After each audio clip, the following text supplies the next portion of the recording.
It's my favourite sort of outdoor recipe because there's no fixed measures. You just have to put what feels right in. It's all about getting stuck in. Okay, so I'm going to do a festival breakfast. This is a really brilliant pick-me-up for the morning. If you've ever got a bundle of people coming round, you can feed loads of them really easily with this dish. I'm starting with a big old pan on a medium heat. I'm not going to give you quantities, right? It's a feeling, so you kind of got to use your common sense and just make up your own version of this. I've got smoked bacon going in a pan. I want the bacon to get really dark and crispy. So whilst that happens, I'm going to chop up loads of different types of chilies. So then I'm going to go in with the chili. Beautiful. And then I'm going to shake in this onion. I'm also chopping up some red and yellow peppers. And obviously the peppers and chilies come from the same botanical family, originally from South America. They actually do have a chemical in it called capsicum, which gets you going. It releases endorphins, so it's a wonderful pick-me-up in the morning. I mean, genuinely. If I'm ever caught out and I'm feeling just a little bit like I need a bit of gut going, where people are having espressos and stuff, I just have a little chomp on a chili and it really, really works. It really does work. Just keep the pan moving. All the veggies are talking to each other. The bacon fat's going around them. Give it a little shake. Heavenly. So I'm going to season with salt and black pepper, and I'm going to add a little bit of Cajun rub, but you could use some smoked paprika. Give it a nice little rub up. See all this nice stuff stuck to the pan here? We want that, that's flavour. So just a little swig of water.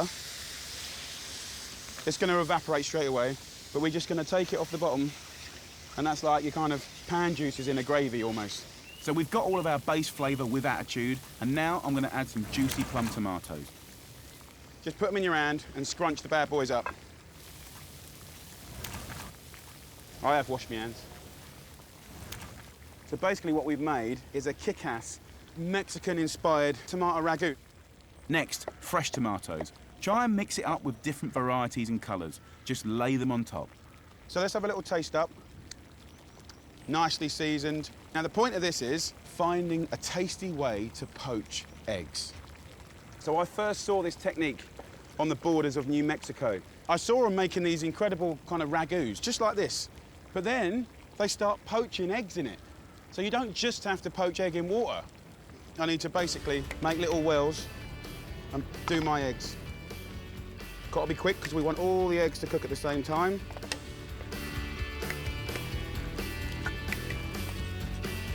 No mucking about now. But what I am doing is just getting some hot juice and just spooning it over the egg, just to make sure they're all poaching in that lovely spicy tomato sauce. I'm going to cover it with foil. My calculation is in about 3 minutes. These will be really good to go. Come on then, you lovely lot. Time to serve up my Mexican breakfast to these sleep-deprived barbecue experts. Obviously, if you crack into that egg, it's still nice and gooey. I'm dishing this up with a soft, warm tortilla and some grated manchego cheese, but you could use cheddar. That is gorgeous. Are you all feeling a little bit more waked up now? Oh, yeah.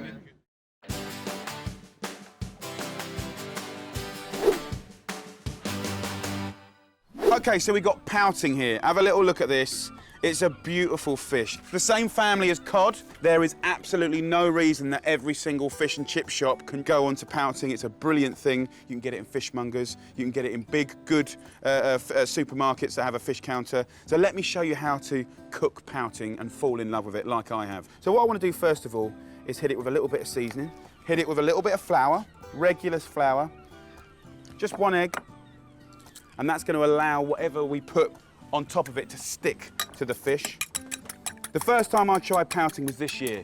And it's kind of unforgivable, really. I'm into food, I'm into fish, but all chefs and the public, we've just never heard of these fish before. They've never been made famous, do you know what I mean? And for me, it's like a brand new band that's just come out of nowhere. Pouting, for me, in every single way, is as good as cod. End of story. It's delicious, it's buttery, it's flaky, it's juicy. It's a wonderful carrier of flavours. You can spice it. I'm just putting it in a little egg and then into some breadcrumbs. I'm going to leave one whole, like a nice fillet, sort of adult-style-y. And then also, because a lot of us are cooking for kids and stuff all the time, I'm just going to cut one of these into 3, skin side down, into a pan. Next time you go to buy your cod, ask for pouting. And if they haven't got it, ask them why. I think what you guys at home don't realise is that when you go and ask for something, the world starts to change. The temptation when you're cooking like this, with any fish, is to keep touching it, shaking it, turning it, prodding it. Use your instincts, right? You can see what's going on. If you look in here now, see there? You can see the frying taking place. Listen, you can hear if it's going too fast. It's frying nicely. What I want to do to go with it is some really nice sweet potato chips. Dead simple. Let me show you how simple it is. Just a couple of ingredients. Sweet potatoes, give them a scrub. Delicious, a little bit different. Half it, quarter it, and then just carefully put your fingers either side of the quarter and gently cut down like that. Make yourself a nice little wedgie. Sweet potatoes are sweet, they're nutty, and there's a few little tricks to make them gorgeous. So a little salt, a little pepper. You can put some herbs and garlic in there if you want, but for me, try this. This is smoked paprika, you can get it everywhere. And just like a little half teaspoon of this from a height, just so it goes everywhere, is brilliant. Little olive oil. And whack those in an oven at about 180 degrees Celsius, 350 Fahrenheit, for about 35, 40 minutes. You know when they're ready because they look gorgeous, and when you eat one, they taste good. So give them a toss up, and what's nice is all that flavour sticks to the sweet potato. So I've got some in the oven, going already. Let's show you how to turn this. Get it under there and just literally turn it over. Look at that. Absolutely gorgeous. You can see the whole texture of that. That is a first-class Formula One brilliant fish. Bashing up some basil. Bog standard mayonnaise going in there. It'll go a beautiful sort of pastel green colour. Lemon. Have a taste. We're in a good place. This is what those beautiful sweet potatoes look like when they're done. They're gorgeous. They sort of shrivel up, go crispy, and really intensify. Let's plate up this beautiful, beautiful fish. And what's nice is you can see that gorgeous texture of the fish there. Just a couple of these little chips on the side. A nice little spoon of this gorgeous Cheats basil mayo, but it's brilliant, really is brilliant with it. And there you go, a beautiful dinner. Let me just break into that. You can see, literally, how deliciously flaky and gorgeous that fish is. Go out, get yourself some pouting. Brilliant.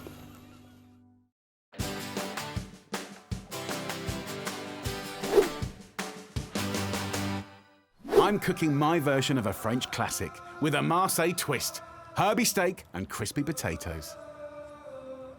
I've used these beautiful red skin potatoes. They've been cooking for like 15 minutes on a medium heat with salt and pepper, a little splash of olive oil just to get them going. So that is nearly cooked. Nice rustic chunks of potato. Look at this lovely steak. A fantastic entrecote. That's a ribeye steak on the bone. Can you see how there's a little excess fat around here? Just use a knife to nick a bit. You could always use a smaller sirloin or rump, or even a cheaper cut like a skirt steak, and it will taste absolutely delicious. Then what I can do now is just put some little nuggets of this amazing steak fat in with the potatoes. And that flavour from the beef will start cooking into those chunky chips. Okay, so lots of black pepper on this gorgeous steak, and salt. And this will serve 2 to 4 people once it's sliced. Now, pistou is a condiment from Provence. It's really simple. It's basil, garlic, and oil pounded up to a beautiful little paste. It is absolutely the cousin of pesto. So buy a pesto at home. Both work incredibly well with the tomatoes, the beef, and the potatoes. It's delicious, it's pungent, and it's full of the flavour of the Mediterranean. So, take some of that pistou, just a couple of teaspoons, and we're gonna rub that all over. Look at the colour. It's just beautiful. And of course, it normally finishes things, so you get a very fragrant side to it. But when it cooks in the pan, you get a savoury kind of note from the basil and the garlic. So I love the fact that I'm not just going to get one set of flavours, we're going to get 2. Let me just wash my hands a second in my little bowl of soapy water. So this is very exciting.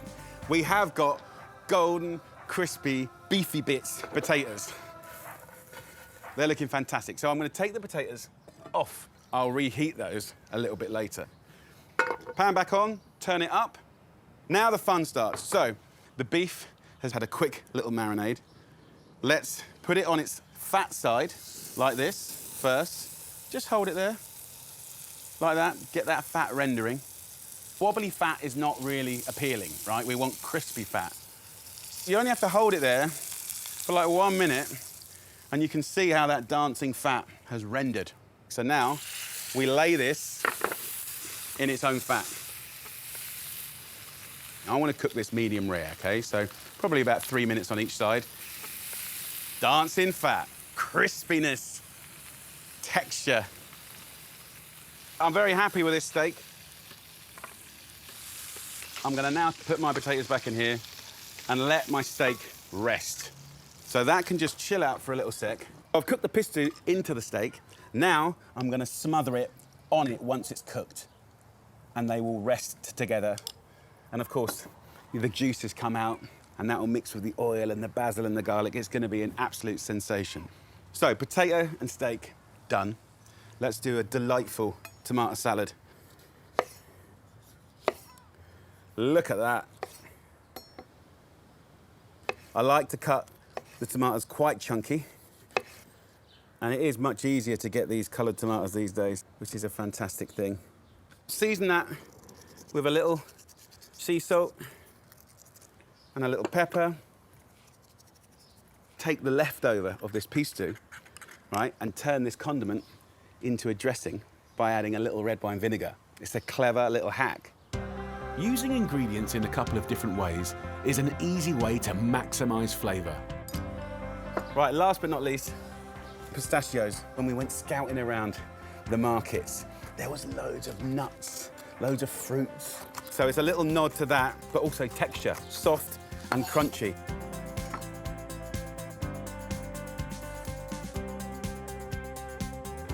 And then I just want to slice into that steak. Nice big chunks.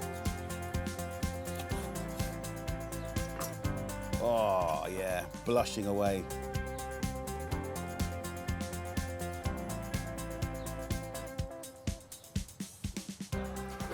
And then last but not least, our sizzling chips.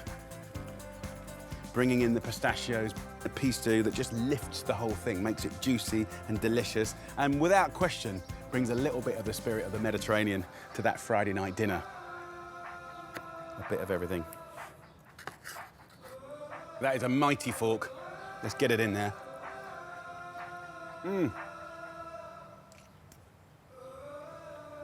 Beautiful.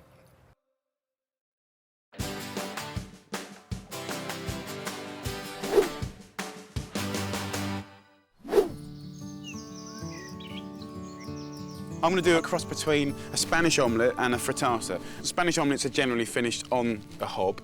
Frittatas are finished in the oven, so they sort of souffle up a bit. But I'm using chorizo, and brilliant, you know, quality pork, sliced about 1 centimetre thick. You know, if you get a good one, you've got good quality fat in there, herbs, secret ingredients, smoked paprika, which I love to bits. And what I've got in the oven is a pan, nice and hot, and you get some oil straight in there. Right, and we go in there with the chorizo, and then in with the potatoes. Give it a little toss about.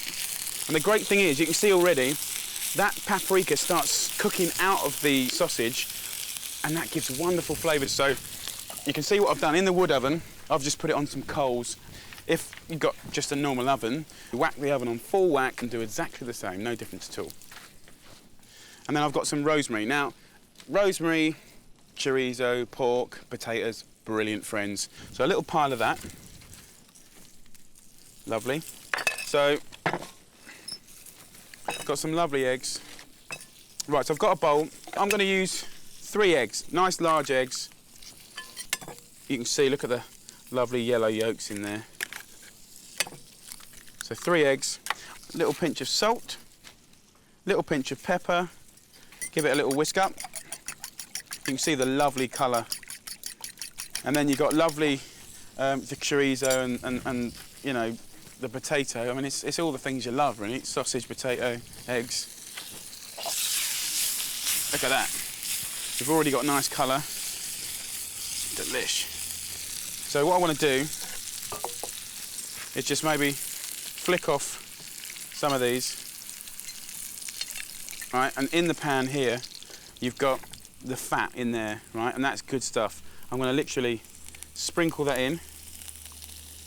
And as soon as that goes crispy, which is in about 15 seconds, like it's snappy and meaty and steaky and delicious and fragrant. So literally do that, keep some in, and I'm going to just pour in the eggs like that, and then flick all my bits of sausage and rosemary back into this little darling. Rosemary's important. I mean, just great flavour. It's looking good. Straight into the oven. And again, because it's got heat coming from above and below, it's more like when you do a souffle, and that'll almost double in size, and there'll be bubbles and stuff like that. So while that's cooking, I want to do a salad, but not your sort of conventional salad. I want to big up parsley. Try not to use the really big leaves. Get rid of any big stalks, like that little fella. He can go. And then I've got a shallot that I've just pulled out the garden, and take the end off, peel the old fella. Thick, chunky bits of onion in anything, I don't care who you are horrible. But, you know, if you start getting it wafer thin, it's delicate and beautiful. I don't want to eat a whole onion, so just that much is enough in there. And sort of concentrate on these onions for a bit. Bit of salt, bit of lemon.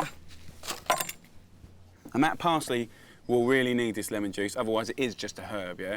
Olive oil. And then there's just this little bubba. But just before we dress it, sort of pinch that lemon juice, pinch it into the salt, really get the salt and lemon juice into it. And that'll take all the sting out of it. And then bring the parsley in. All right. Mix that up, have a little taste with a bit of onion. Delicious. You wouldn't want a whole bowl of it, absolutely not. This ain't a green salad, but watch this. My boy here comes out the oven. Give him a little slap, fold him out, light, fluffy, absolutely delicious. Get my lovely parsley, like that. And for me, that's what cooking's all about. Exciting stuff, real deal. And although that's not authentic Spanish, if I gave that to a Spaniard, he'd give me a little ole.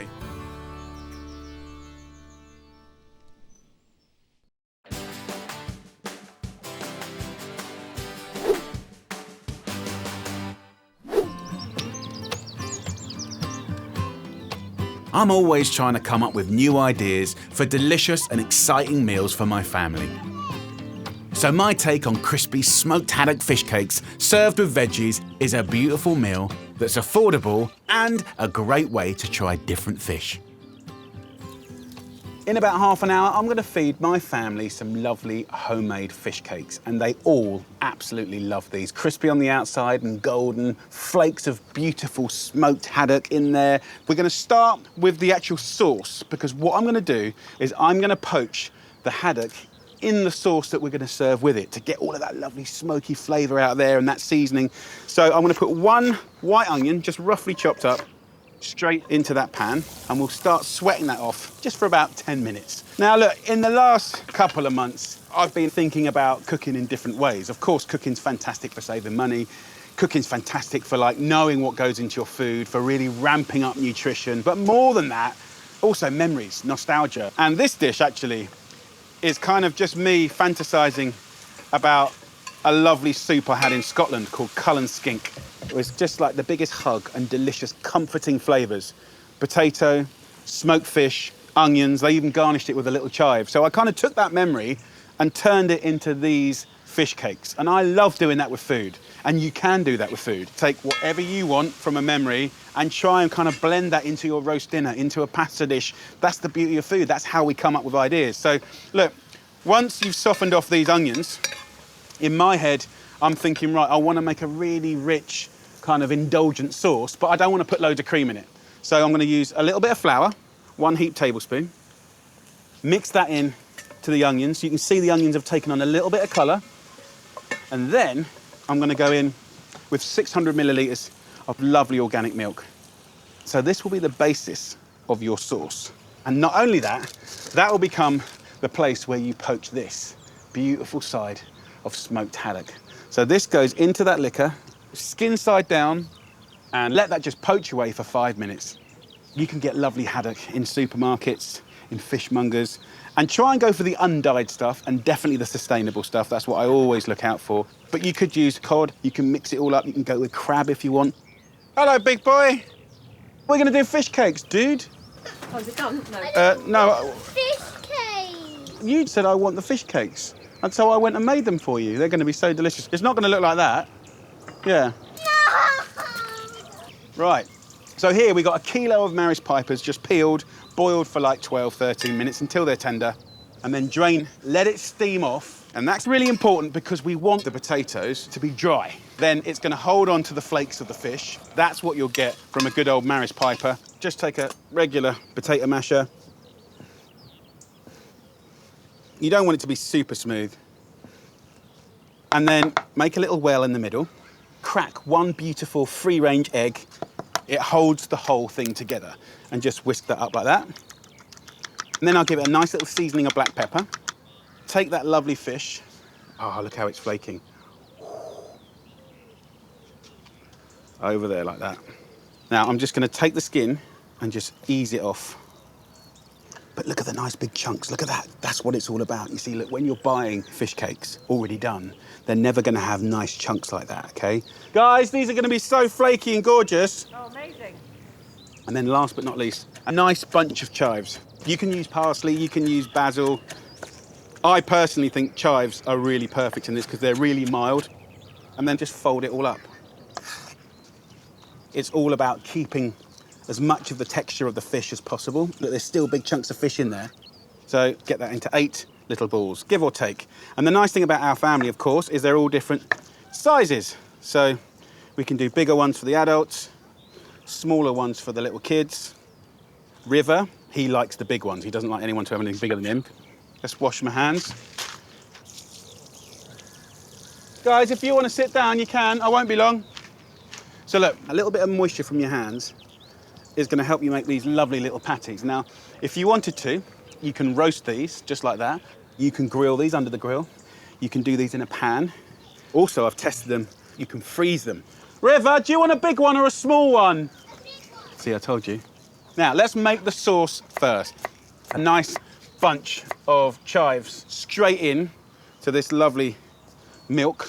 All the flavour of the smoked fish is in there as well. And those onions are really, really sweet. So what I want to do now is use the liquidizer. If I'm lucky, I can pour that into here and not splash it everywhere, but that's always debatable. Let's put a few spoons in first. The brilliant thing about a liquidizer is you can take kind of rough and ready things, blitz it up and make it silky and elegant. Look, if you haven't got a liquidizer, it's cool. I probably then would have just finely chopped the onions and finely chopped the chives and then gone with like a nice rustic sauce. Equally delicious, I must say. So let's whiz this up until nice and fine.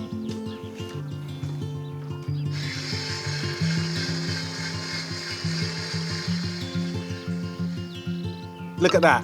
That is the most amazing colour. Wow. So good. Sweet, smoky, vivid green, that subtle tinge of the chives. Get yourself a large non-stick pan. Get that warm. A nice lug of olive oil in there. Get your fish cakes. Let's place them in the pan. Be delicate with them. You don't want to break them up. Let the oil just move around the pan and keep them jiggling a little bit. Let's turn these around. Look at that golden sizzling colour. Wow. About 4 or 5 minutes on each side, but the colour should teach you everything. I think when you make your own, you can kind of really work on the crispiness, the big flakes of fish. And not only that, but they're like $1.84 a portion. It's just a thing of beauty. Get that lovely sauce back in a pan to reheat it. Garnish this with some chives. I'll serve that with some carrots, a few peas, and that'll be a lovely lunch. Let's plate one up. I'm gonna have a little cheeky taster. Before I start feeding the masses, take that nice big fat fish cake like that. I've got a little chive flour that I'll just sprinkle over the top. A kiss of olive oil, wedge of lemon, and that is a beautiful homemade fish cake. Let's get amongst it. Let's have a squeeze up. Lemon juice. Gosh. Nick a bit of that sauce. Look at that. Come on. Oh, man. That's a lovely memory of being in Scotland and those beautiful flavours and the lovely people that I met, kind of reborn as a fish cake. And I think that's what food's about, right? Imagination, memories.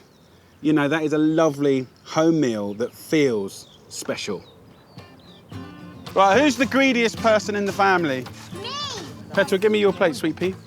I've given you 2 little ones because you're special. Oh!